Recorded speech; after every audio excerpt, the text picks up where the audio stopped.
How to remove page password in Wix. So first, you just have to log into your Wix account. And then next, look for edit site. Tap edit site right here. And then what you're going to do next is to look for your page here on your edit site. Once you're on your page, you have to go to the left side panel and look for pages and menu.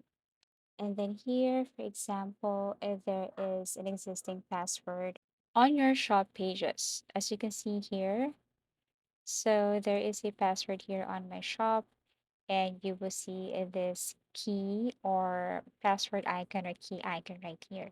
So to remove this one, you just have to click this three dots beside it, tap this one, and then click settings.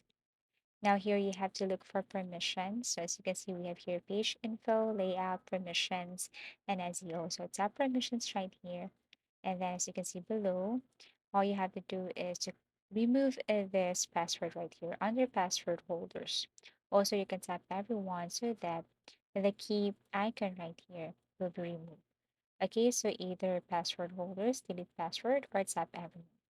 As easy as that. And that's how you remove page password in Wix. Thank you for watching and see you again in our next videos.